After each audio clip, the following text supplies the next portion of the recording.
नमस्कार दोस्तों, आप हैं अपनी ही गुड लिविंग चैनल पे और वीडियो की शुरुआत और आज का हमारा जो टॉपिक है वो भी इन फूलों वाले पौधों पे रहेगा कि किस तरीके से आप इनमें ज़्यादा से ज़्यादा फ्लावरिंग ले सकते हो। और अगर आपके जो प्लांट हैं वो बहुत लैगी से हो गए हैं, उनमें फूल नहीं आ रहे हैं और पौधे बिल्कुल ठीक चल रहे हैं, तो भी मैं आपको उपाय बताऊंगी आपने करना क्या है। और इसी तरीके के दोस्तों मेरे पास बहुत सारे कमेंट आते हैं कि मैम इनमें पर्सलेन में पोर्चुलाका में फूल नहीं आ रहे हैं। और दोस्तों जो छोटे छोटे हैंगिंग प्लांटर्स हैं उनको भी मैं आपको बताऊंगी आइडिया कि कैसे उनमें ज़्यादा से ज़्यादा आप फूल वगैरह ले सकते हो।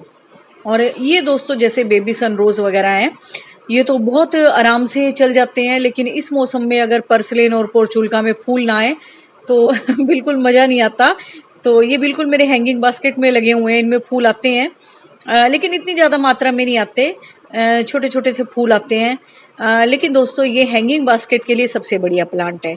तो वीडियो में ना आप हैंगिंग बास्केट के पौधे भी देखते जाना और जो टिप्स और ट्रिक्स है वो भी मैं आपको बताती जाऊंगी। इससे ना थोड़ा ये भी आइडिया हो जाएगा कि पर्सलिन और पोर्चुलाका के अलावा भी हम कौन से प्लांट हैंगिंग बास्केट में लगा सकते हैं। तो ये बहुत जल्दी बढ़ने वाले पौधे हैं दोस्तों। इस तरह से जो ये इनकी ब्रांचेस लटक जाती हैं, इनको भी आप तोड़ तोड़ के कहीं कहीं लगा सकते हो। और बरसात में दोस्तों बहुत बढ़िया मौसम होता है किसी भी प्लांट के चलने का। बस आपने थोड़ा सा ये ध्यान देना, ज़्यादा पानी नहीं देना। एक तो वैसे ही ह्यूमिडिटी वाला एनवायरनमेंट हो गया अब तो। और इन ही पौधों को दोस्तों आप अपनी हैंगिंग बास्केट में भी लगा के लटका सकते हो। और वो मैंने आपको लगाना बता रखा है। उसके बीच बीच में आप ये पोर्सलेन पोर्चुलका भी लगा सकते हो, ताकि अगर आपके बेबी सनरोज में फ्लावर ना आए तो बीच में से ये जो आपके पर्सलिन और पोर्चुलाका के प्लांट है ये आपके फूलों की कमी को पूरा कर दें।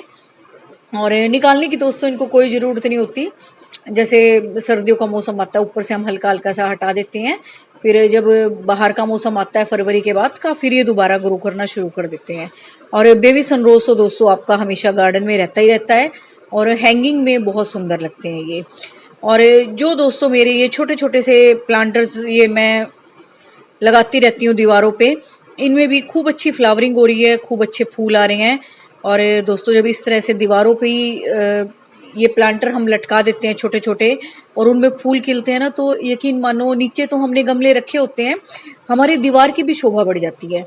और बिल्कुल दोस्तों मेरी ये पुरानी सी दीवार है, साइड में ही है बिल्कुल ही, कोई इतना यूज में नहीं आती है।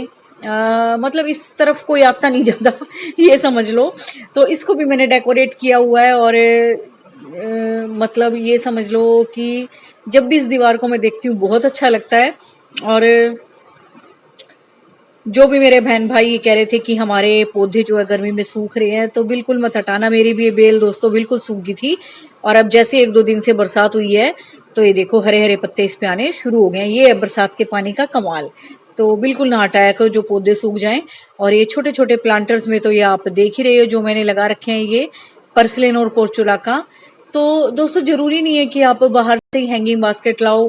आपके पास जो भी घर में मटेरियल हो, जो भी घर में, जैसे अब गर्मियों में प्लास्टिक की बोतल यूज हुई होंगी है ना, कोल्ड ड्रिंक्स वगैरह की, या कोई भी मतलब ऐसी आइसक्रीम की जैसे डब्बे होते हैं है ना, तो वो भी आप मतलब दीवार पे लटका के इस तरह के छोटे छोटे पौधे तो लगा ही सकते हो। और फिर जब ये पौधे फैलते हैं इस तरह से तो दीवार भी सुंदर लगती है। और दूसरा दोस्तों जो हमारी प्लास्टिक वेस्ट होती है हम इधर उधर डालते फिरते रहते हैं, समझ में नहीं आता इसका क्या करें, वो भी अपना मैनेज हो जाता है काम। तो ये देखो बिल्कुल छोटे छोटे से हैं और इनमें कितने अच्छे प्लांट चल रहे हैं ये अपने। तो बस दोस्तों पर्सलिन और पोर्चुलाका का यही ट्रिक है कि कई बार ऐसा होता है ना कि हमारे पिछले साल वाले प्लांट थे और उन्हीं में ग्रोथ होना शुरू हो गई है, फिर वो लेगी लेगी से बनते रहते हैं और इतने फूल फाल भी नहीं आते।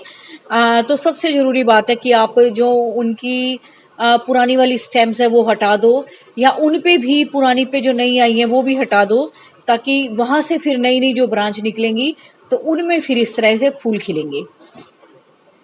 तो मैंने भी ऐसे ही किया था, जो मेरे पुराने वाले पौधे थे ना, अब तो मैं हटा चुकी हूँ, खैर फूल आने शुरू हो गए हैं। तो मैंने भी वो जो पुरानी वाली लेगेसी स्टेम थी वो सारी हटा दी थी, फिर इस तरीके से नई नई जो ब्रांचेस निकली हैं अब प्लांट में से, तो उनमें अब फूल आने शुरू हो गए हैं। तो एक बार तो ये करके देखो। और दूसरा दोस्तों कई बार क्या करते हैं हम ना, इस तरह के जो फूलों वाले पौधे हैं उनके लिए मिट्टी इतनी हार्ड बना देते हैं कुछ तो इनका पहले ही रूट सिस्टम इतना नाजुक सा होता है और ऊपर से वो हार्ड मिट्टी, तो वो फैल नहीं पाते अच्छी तरीके से। तो ज़्यादातर अगर हो सके तो आप या तो इनको रिवर सैंड मिला के लगाओ, और नहीं तो कोकोपीट या कंपोस्ट में ही लगा दो दोस्तों। बिल्कुल सोइल की ज़रूरत नहीं है, तब ये आपके बहुत बढ़िया चलेंगे। नीचे भी रखे हुए मैं आपको दिखा रही हूँ। तो ये देखो, बरसात हुई ना रात को तो सारे इधर उधर फैल से रहे हैं ये, लेकिन सब खूब बढ़िया चल रहे हैं। तो बस यही है दोस्तों इनका तो छोटे छोटे फूलों का, कि आप इनकी मिट्टी थोड़ी सी अच्छी बनाओ। अगर लटका रहे हो तो कोकोपीट कंपोस्ट मिला के लटका दो। अगर इस तरह से नीचे रख रहे हो जैसे मैं अभी दिखा रही थी आपको, तो थोड़ी सी सोइल में ना ज्यादा सी रिवर सैंड मिला दो, ज्यादा सी मिलाओ। ज्यादा सी मैं इसलिए कह रही हूँ क्योंकि इनको रेत से वाली मिट्टी बहुत पसंद होती है अपनी रूट्स को फैलाने के लिए, और पानी देने की भी कोई दिक्कत नहीं होती दोस्तों नीचे तो।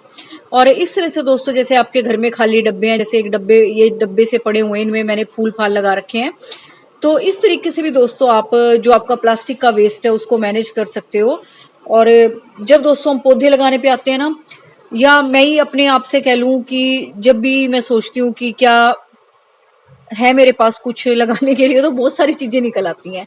ऐसे आपके साथ भी होता होगा, और जब आप लगाना शुरू करोगे ना, बहुत सारी ऐसी चीजें निकल आएंगी, और जब उनमें प्लांट लगेंगे ना, बहुत खूबसूरत लगेंगे।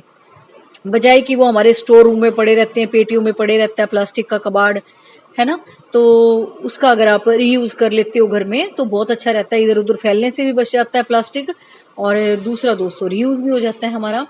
और इसी तरीके से दोस्तों आप इन छोटे छोटे प्लांटर्स में एस्पेरेगस लगा सकते हो, ये भी मैंने आपको लगाना बता रखा है। और इसके साइड में भी आप पर्सलेन पोर्चुलाका लगा सकते हो, जिससे कि घास ऐसी लगे कि जिसमें से फूल निकल रहे हैं। तो मुझे खैर अच्छा लगता है इस तरह से मिक्स मैच करके लगाना। तो बस दोस्तों यही ट्रिक थी इसकी पर्सनल पोर्चुलाका की, कि जो पुरानी ग्रोथ है उसको हटा दो, आप पिंच कर दो, मतलब जड़ में से नहीं निकालनी है, ऊपर से पिंच करनी है बस। थोड़ी सी जड़ के ऊपर से छोड़ के पिंच कर दो। और बेबी सनरोज तो खैर मैंने बताई दी आपको कि आपने कैसे लगाने है, इसका लगाने का भी तरीका दोस्तों मैंने शेयर कर रखा है आपके साथ। तो इनको भी आप छोटे छोटे से प्लांटर्स में लगा सकते हो, ये भी बहुत जल्दी फैलते हैं। या हैंगिंग बास्केट में तो खैर आप लगे हुए देख ही रहे हो कितने अच्छे लग रहे हैं ये। तो बस आजकल ऐसे ही मौसम चल रहा है, कभी धूप आ जाती है, कभी घटा छा जाती है ना। सबके यहाँ ऐसे ही मौसम चल रहा होगा। कभी एकदम चमक सी आ जाती है सूरज की, और कभी काली काली घटा, हल्की हल्की बूंदाबांदी। तो इसी तरीके का मौसम दोस्तों हर पौधे को पसंद होता है, और इस वक्त दोस्तों आप खूब सारे प्लांट लगाओ। ये बहुत बढ़िया मौसम है ग्रीनरी अपने घर में फैलाने का। और जो लोग दोस्तों बड़े उदास हो गए थे कि हमारे पौधे सूख गए हैं, तो बिल्कुल उनके लिए बहुत बढ़िया टाइम है ये। और अब उनका मन भी उदास नहीं होगा, क्योंकि उनके पौधे खराब होंगे ही नहीं। तो बहुत अच्छे प्लांट चलेंगे अब आपके आगे आने वाले टाइम में। अगर आप अब लगा देते हो तो आपके प्लांट भी सेट हो जाएंगे, और दूसरा नई नई वैरायटी भी आप इकट्ठी कर पाओगे अपने गार्डन में। तो इस वक्त तो दोस्तों कहीं भी कुछ भी गाड़ दो, कुछ भी लगा दो, सब बरसात के पानी से अपने आप हरा हो जाता है। और जो भी आपने दोस्तों विंडो वगैरह में प्लांट रखे हो, जैसे मैं रखती हूँ, कई बार लटका भी देती हूँ, तो उनको भी थोड़ा सा बरसात का पानी दिखा दो। हाँ भाई, जो पूछ रहे थे आपकी मैडम करेले की बेल कैसे चल रही है, तो बढ़िया चल रही है भाई। मैं यहाँ से तोड़ तोड़ के भी ले जाती हूँ, और लगते रहते हैं इस पे करेले, और लगते ही जा रहे हैं अभी तो। और ये देखो मैंने तोड़ा नहीं होगा ये यही पड़ा पड़ा पीला हो गया। कोई नहीं, इसके बीज में ले लूंगी काम में। कई बार ऐसा होता है ना, मैं तोड़ने आती हूँ तो दिखते नहीं है, कई बार हरा रंग होता है ना इनका, दिखाई नहीं देते। तो बस ये हो गया होगा इसमें पीला। और ये देखो खूब अच्छी चल रही है, आगे तक बढ़ रही है, खूब खूब करेले लग रहे हैं इस पे। मतलब जो मैंने आपको आइडिया बताया था वो बहुत अच्छा आइडिया है दोस्तों। और बहुत से लोगों ने मुझको कमेंट करके भी कहा कि मैम वाकई में काम करता है आपका आइडिया। जो भी उन्होंने अपने बेल वाले पौधों पे ट्रिक अपनाई है, बहुत अच्छी रही है वो। तो बस दोस्तों यही थी हैंगिंग बास्केट। कोई ऐसी नहीं होती कि आप बाजार से ही जीरो बजट में भी आप हैंगिंग बास्केट तैयार कर सकते हो। जैसे कि मैं कुछ भी प्लास्टिक का पड़ा हो वही लटका देती हूँ टांग टूंग के। और मेरे पास ये इस तरह चेन भी नहीं होती, तो मैं ऐसे कील में ही कील पे ही टांग देती हूँ, गर्म चीज से छेद करके, जैसा मैंने आपको बता रखा है एक वीडियो में। तो बस दोस्तों, उम्मीद है आज का हैंगिंग बास्केट का वीडियो आपको अच्छा लगा होगा। ये है हमारी हैंगिंग बास्केट प्यारी प्यारी। और जब दोस्तों हैंगिंग बास्केट में से प्लांट लटकते हैं या फूल खिलते हैं तो वाकई में बहुत खूबसूरत लगते हैं। आपकी होम की डेकोरेशन को भी बढ़ाते हैं वो, घर में हरियाली भी आती है। और दूसरा दोस्तों, एक ग्रीन एरिया जो आपने अपनी पसंद से बनाया है उसमें भी एक चार चांद लग जाते हैं अगर आप हैंगिंग बास्केट यूज़ करते हो। तो उम्मीद है आज का वीडियो आपको अच्छा लगा होगा। Thank you very much. Take care of your dear plants.